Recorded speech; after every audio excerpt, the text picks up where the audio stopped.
কাসর, ঘণ্টা, ঢাকঢোল আর উলুধ্বনিতে মুখরিত অঞ্জলি আর সিঁদুর খেলার রেশ কাটতে না কাটতেই এবার বিষাদের সুর সনাতন ধর্মাবলম্বীদের মনে। দেবী দুর্গাকে বিসর্জনের মধ্য দিয়ে শেষ হচ্ছে শারদীয় দুর্গোৎসব। বিজয়া দশমীতে দেশের বিভিন্ন স্থানে চলছে প্রতিমা বিসর্জন। আর এই বিষয়ে আরও খোঁজখবর রাখতে ঢাকা ওয়াইজঘাট থেকে আমাদের সঙ্গে যুক্ত আছেন শাহরিয়ার জামান পুলক, আর পলাশী মোড়ে আছেন রাজু আহমেদ। তবে সরাসরি প্রথমে চলে যেতে চাচ্ছি পুলকের কাছে।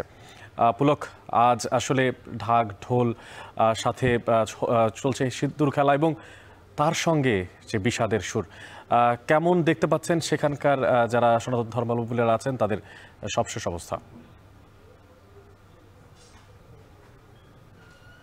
অনেক বৃষ্টি ভেজা আকাশ, নদীর ঢেউ আর ঢাকের তালে আজ এই দশমীর দিনে দুর্গা মা কিন্তু চলে যাচ্ছেন। এই 4 দিনের যে আনুষ্ঠানিকতা, সেই আনুষ্ঠানিকতা শেষ করে কিন্তু আজকে বিভিন্ন ঢাকা শহরের বিভিন্ন প্রান্ত থেকে এই ওয়াইজঘাট এলাকা এবং সদরঘাট এলাকার বিভিন্ন প্রান্তে কিন্তু প্রতিমা বিসর্জন দিতে আসছেন ভক্তরা। আমি যদি আমার পিছনে একটু দেখাতে চাই, এখানে কিন্তু কিছুক্ষণ আগে আনুমানিক 3টা সাড়ে 3টা নাগাদে কিন্তু সর্বমোট 4টি প্রতিমা বিসর্জন দিতে এসেছিলেন ভক্তরা, এবং সেই বিসর্জনগুলো কিন্তু রাজধানীর যে পল্টন এবং ধানমন্ডি এলাকা থেকে সেই এলাকা থেকে কিন্তু তারা এসেছিলেন প্রতিমা বিসর্জন দিতে, এবং তারা এসে ঢাকঢোলের মুখরিত করে কিন্তু নৌকায় চড়ে তারপর মাঝ নদীতে যে প্রতিমা বিসর্জন দিয়েছিলেন। আমরা প্রথম থেকে দেখতে পেরেছিলাম যে এই যে বিসর্জন ঘিরে যে এবারকার যে পরিবেশ, সার্বিক পরিবেশ, সেই পরিবেশ কিন্তু বেশ নিরাপত্তার চাদরে কিন্তু রাখা হয়েছে। এখানে আমরা দুপুর থেকে এসে দেখেছি যে শুধু পুলিশ নয়, পুলিশ এখানে আমরা দেখতে পাচ্ছি, আমি যদি দেখাতে চাই তাহলে এখানে একটি পুলিশ কন্ট্রোল রুম রয়েছে, কিন্তু এর পাশাপাশি হাতের বাম পাশেও কিন্তু একটি র্যাবের কন্ট্রোল রুম স্থাপন করা হয়েছে, এবং এখানে সেনাবাহিনী, বিজিবিও কিন্তু যারা আইনশৃঙ্খলা বাহিনী নিয়োজিত আছেন তারাও কিন্তু এখানে নিয়োজিত আছেন, এবং যারা হচ্ছে নদীতে নৌকায় চড়ে নদীতে বিসর্জন দেওয়ার জন্য আসছেন তাদের জন্য কিন্তু এই নদী পথে ফায়ার সার্ভিস, বিআইডব্লিউটিএ এবং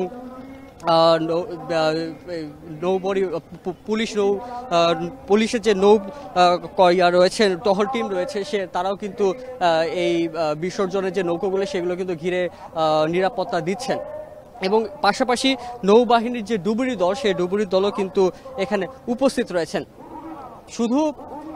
শুধু প্রতিমা বিসর্জনে আজকে এখনো পর্যন্ত কিন্তু বেশ কিছু প্রতিমা বিসর্জন দিতেছেন, কিন্তু তেমন কোনো এখনো পর্যন্ত ভিড় দেখা যায়নি, কারণ এখন আনুমানিক 4টা বাজে। এখন থেকে যারা সংশ্লিষ্ট কর্মকর্তা রয়েছেন, পুলিশের যারা আছেন, তারা কিন্তু বলছেন যে কিছুক্ষণ পরে কিন্তু এই ভিড়টি আরও বাড়বে, কারণ আজ পুলিশের কর্মকর্তা যারা আছেন তারা কিন্তু নির্দেশনা দিয়েছেন যে আনুমানিক 7:30টার মধ্যে কিন্তু এই আনুষ্ঠানিকতা যেটি রয়েছে, বিসর্জনের আনুষ্ঠানিকতা, সেটি কিন্তু সম্পন্ন করার কথা রয়েছে। তো এই ছিল আমার কাছে অনেক ওয়াইজঘাট থেকে সর্বশেষ। এবার পলাশীর মোড়ে যেতে চাই, সেখানে আছেন রাজু আহমেদ।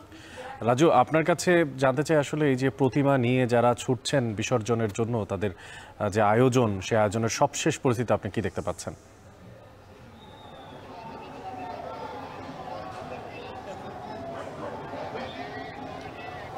অনেক বিকেল 3টা নাগাদ মূলত কলাবউকে বের করা হয় ঢাকেশ্বরী মন্দির থেকে, এবং তারপর এই যে শোভাযাত্রা, সেই শোভাযাত্রাটি শুরু হয়। ঢাকার প্রায় 42টি পূজা মণ্ডপের প্রতিমা নিয়ে এখানে ভক্তরা আসেন, এবং প্রায় 200টি ট্রাকের সমন্বয়ে কিন্তু এই শোভাযাত্রাটি শুরু হয়েছে, যেটি পলাশীর মোড় থেকে বেরিয়ে এই মুহূর্তে শহীদ মিনার অতিক্রম করছে।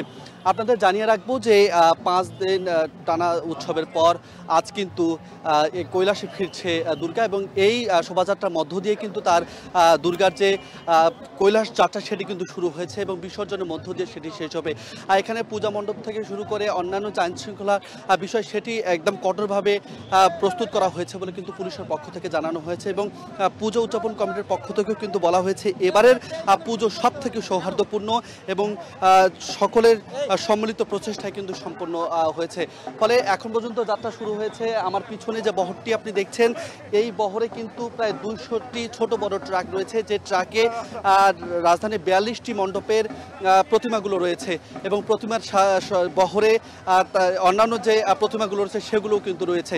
ফলে দেখছেন যে সামনে এবং পিছনে কঠোর নিরাপত্তা, পুলিশ, র্যাব, সেনা এবং আনসারের সমন্বয়ে কিন্তু একটি নিরাপত্তা বলয় তৈরি করা হয়েছে এবং সেই নিরাপত্তা বলয়ের মধ্য দিয়েই মূলত এই র্যালিটি যাচ্ছে, শোভাযাত্রাটি যাচ্ছে, সেটি গিয়ে কিন্তু বুড়িগঙ্গায় শেষ হবে। এবং এই মুহূর্তে আমার পিছনের যে চিত্রটি রয়েছে মূলত সেটি দেখছেন যে সোয়াতের টিমটি যেটি রয়েছে সেটি সর্বক্ষণ সামনে রয়েছে এবং তারপরেই মূলত শোভাযাত্রা শুরু হয়েছে এবং তার পিছনে কিন্তু নিরাপত্তা বলয় তৈরি করা হয়েছে। একাধারে যদি বলতে চাই যে দুপুর 2টার পর থেকে মূলত প্রতিমাগুলো এখানে আসতে থাকে এবং এই প্রতিমাগুলো এখানে আসতে থাকে, তারপর থেকে কিন্তু একে একে সারিবদ্ধ হতে থাকে প্রতিমা ট্রাকগুলো এবং এই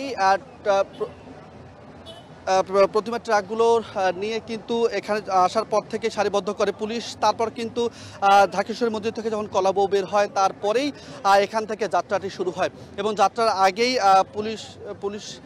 পুলিশের কমিশনার সানা সামিনুর রহমান তিনি আমাদেরকে জানিয়েছেন পুরো পূজা ঘিরে যে নিরাপত্তা বলয় ছিল সেটি আজকে জোরদার করা হয়েছে। সেনা, পুলিশ, র্যাব সহ অন্যান্য আইনশৃঙ্খলা রক্ষাকারী বাহিনীর সমন্বয়ে এটি শক্তিশালী বলয় তৈরি করা হয়েছে।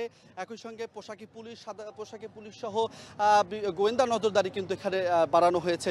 ফলে এই যাত্রাটি বুড়িগঙ্গা পর্যন্ত যাবে, বুড়িগঙ্গা গিয়েই মূলত সেখানে গিয়ে শেষ হবে এবং তারপর কিন্তু সেখানে বিসর্জনের মধ্য দিয়ে মূলত দুর্গার যে কৈলাস যাত্রা সেটি মূলত শেষ হবে।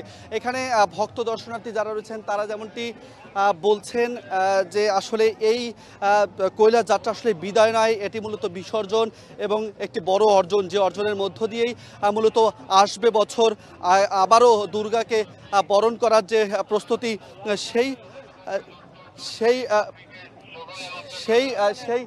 সেই প্রস্তুতি কিন্তু মূলত চলছে। তো এই ছিল আসলে এখান থেকে আমি এখন পর্যন্ত যেটি দেখেছি যে খুব সৌহার্দ্যপূর্ণভাবে ঢাকঢোল বাজিয়ে নাচ গানের মধ্য দিয়ে কিন্তু প্রতিমা বিসর্জনের যে আনুষ্ঠানিকতা সেই আনুষ্ঠানিকতা চলছে। অনেক পলাশী মোড়ে ছিলেন রাজু আহমেদ, জানাচ্ছিলেন সেখানকার যে প্রতিমা বিসর্জনের প্রস্তুতি তার সবশেষ। এবার একটু ঢাকার বাইরের দিকে তাকাতে চাই, রাজধানীর বাইরের দিকে। রাজধানীর বাইরে প্রতিমা বিসর্জনের খবরাখবর জানানোর জন্য চট্টগ্রাম পতেঙ্গা সমুদ্র সৈকত থেকে যুক্ত আছেন হোসাইন জিয়াদ, কক্সবাজারের লাবণী পয়েন্ট থেকে আমাদের সঙ্গে আছেন মন্তোষ বেদজ্ঞ এবং রাজশাহীর মন্নুজান পদ্মার ঘাট থেকে আমাদের সঙ্গে আছেন রাকিবুল হাসান। আমরা প্রথমে চলে যেতে চাই জিয়াদের কাছে। জিয়াদ, এখন পর্যন্ত কি পরিমাণে প্রতিমা বিসর্জন দেওয়া হয়েছে সেই তথ্য জানতে চাই আপনার মাধ্যমে। অনেক মূলত চট্টগ্রামে দুর্যোগপূর্ণ আবহাওয়া, 12টার পর থেকেই কিন্তু একটানা বৃষ্টি হচ্ছে, কিন্তু এই দুর্যোগপূর্ণ আবহাওয়ার মধ্যেই কিন্তু একের পর এক নিরঞ্জনের জন্য দেবীর মূর্তি নিয়ে হাজির হচ্ছেন চট্টগ্রামের পতেঙ্গা সমুদ্র সৈকতে এবং 2টার পর থেকেই মূলত নিরঞ্জন শুরু হয়েছে এবং এই মুহূর্তে আমরা দেখতে পাচ্ছি যে লোকারণ্য পুরো সমুদ্র সৈকত, হাজার হাজার দর্শনার্থী এসেছেন, সনাতন ধর্মাবলম্বীরা এসেছেন এবং একের পর এক মূলত প্রতিমা নিয়ে সাগরে বিসর্জন দেওয়ার পালা চলছে। ঢাক ঢোল বাদ্যের তাল, উলুধ্বনি এবং কাঁসার ঘণ্টা বাজছে এবং সেই সাথে একেবারে আজকেই বিসর্জনের মধ্য দিয়ে 10 দিন ব্যাপী যেই সনাতন ধর্মাবলম্বীদের সবচেয়ে বড় উৎসব সেটি আজকে শেষ হচ্ছে। এবং আমরা যদি বলি যে চট্টগ্রাম মহানগরীতে প্রায় 292টি মণ্ডপে এবার পূজা অনুষ্ঠিত হয়েছে, এর বাইরে জেলায় প্রায় 2000 মণ্ডপে অনুষ্ঠিত হয়েছে পূজা। চট্টগ্রাম শহরের পাশাপাশি আশেপাশের উপজেলাগুলো, কাছাকাছি উপজেলাগুলো থেকেও কিন্তু এই পতেঙ্গা সমুদ্র সৈকতে আসেন।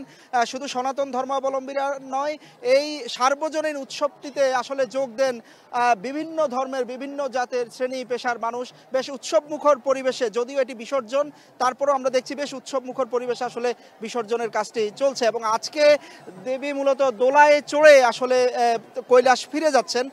তার প্রতীক হিসাবে বলা হচ্ছে যে পৃথিবীতে মহামারী কিংবা প্রাকৃতিক যে দুর্যোগ সেটি দেখা দিতে পারে। তারপরও যারা পূজার্থী আছেন, যারা 10 দিন ধরে আসলে দেবীর কাছে প্রার্থনা করেছেন, তারা সর্বদাই প্রার্থনা করেছেন যে পৃথিবীতে শান্তি নেমে আসুক, ধরায় শান্তি নেমে আসুক। তিনি এসেছিলেন অসুরকে দমন করতে, জগতে অন্ধকার দূর করে আলো ছড়াতে, সেই আলো ছড়িয়ে পড়ুক, পৃথিবী শান্তিময় হোক। আমরা দেখছি যে এখানে আইন শৃঙ্খলা রক্ষাকারী বাহিনীর সদস্যরা রয়েছেন, একেবারে পুলিশ থেকে শুরু করে বিজিবি, সেনাবাহিনী এবং সাগরের সেই জায়গায় কোস্টগার্ড পর্যন্ত আমরা দেখছি যে নিরাপত্তা দিচ্ছেন পুরোটা জায়গায়। ফায়ার সার্ভিসের কর্মীরা রয়েছেন।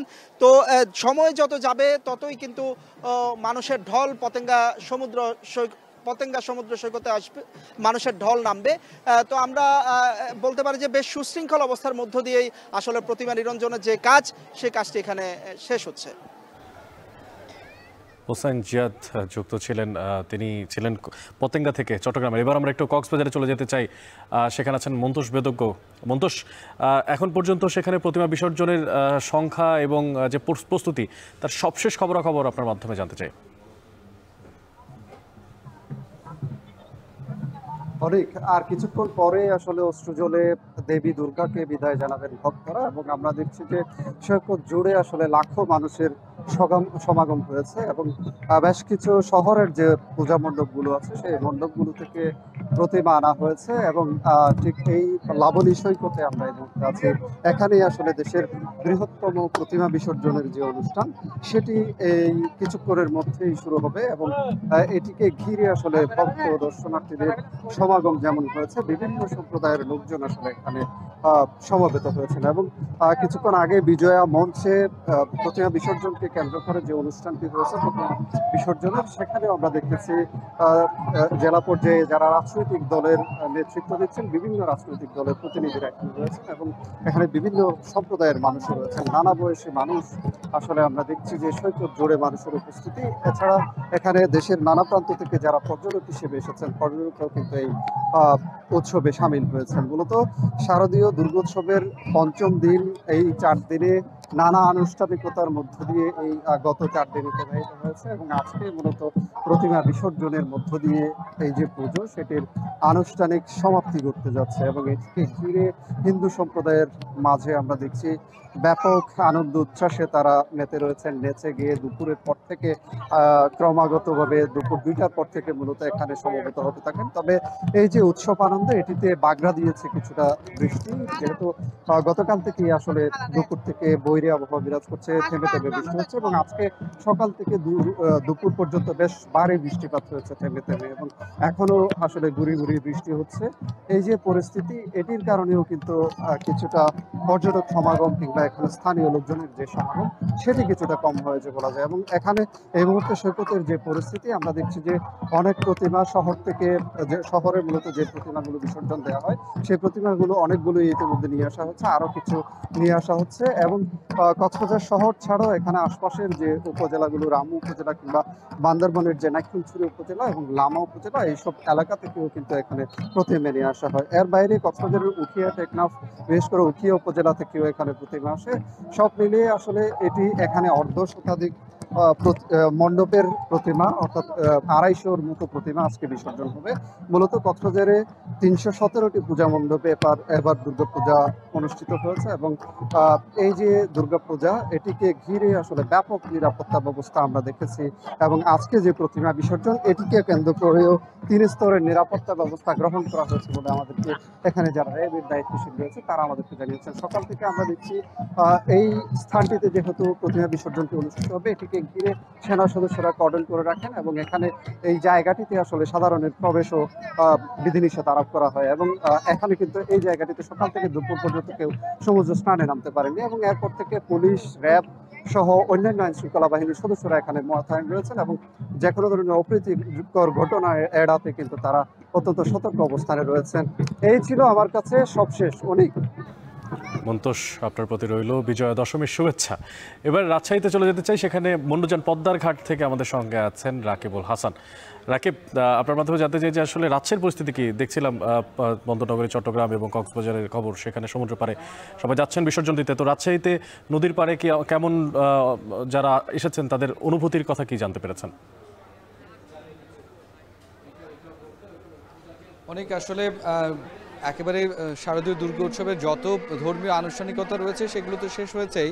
সেগুলো শেষ হওয়ার পরে এখন রাজশাহী নগরের প্রায় ৮২টি মণ্ডপ থেকে এবং মন্দির থেকে প্রতিমাগুলো কিন্তু শোভাযাত্রা করে উলুধ্বনি, শাঁখ, শঙ্খ, ঢাক বাজিয়ে তারা কিন্তু এই প্রতিমা বিসর্জনের জন্য রাজশাহী নগরীর পাশ ঘেঁষে বয়ে চলায় যে পদ্মা নদী, এই পদ্মা নদীর 3টি ঘাটে কিন্তু তারা এসেছেন এবং এখন পর্যন্ত আমরা দেখেছি সর্বমোট 5টি প্রতিমা বিসর্জন দেওয়া সম্পন্ন হয়েছে। এখানে মন্নুজান ঘাটে পূজা উদযাপন committee, Rajshahi city corporation, metropolitan police এবং ফায়ার সার্ভিসের কর্মীরা তাদের যেমন স্বেচ্ছাসেবক রেখেছেন, তাদের কর্মীরা রয়েছেন এবং নদীতে কিন্তু আলাদা রিজার্ভ নৌকা রাখা হয়েছে ডুবুরি সহ, যেন এই খানিকটা বৈরী আবহাওয়া, কখনো বাতাস হচ্ছে, কখনো একটু মেঘলা এবং বৃষ্টি হচ্ছে, যার কারণে যে কোনো ধরনের অপ্রীতিকর ঘটনা এড়াতে তারা কিন্তু প্রস্তুত আছে।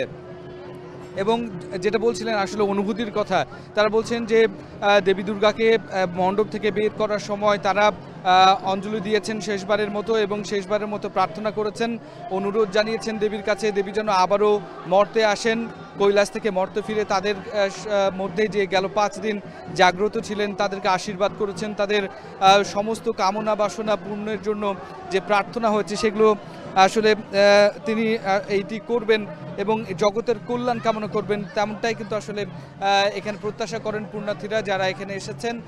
তারা বলছেন যে আগামী বছরও দেবী আসবেন এবং তাদেরকে আশীর্বাদ করবেন, তেমনটি প্রার্থনা করেন তারা। এবং আপনি জানেন যে দেবী এসেছিল আসলে হাতির চড়ে এবং যাচ্ছেন কিন্তু পালকিতে চড়ে, সুতরাং এই যে পালকিতে চড়ার যে অশুভ খানিকটা লক্ষণ সেটি কেটে যাক সেই প্রার্থনাও ছিল। তো অনেক এই ছিল আমার কাছে রাজশাহী থেকে সর্বশেষ খবর।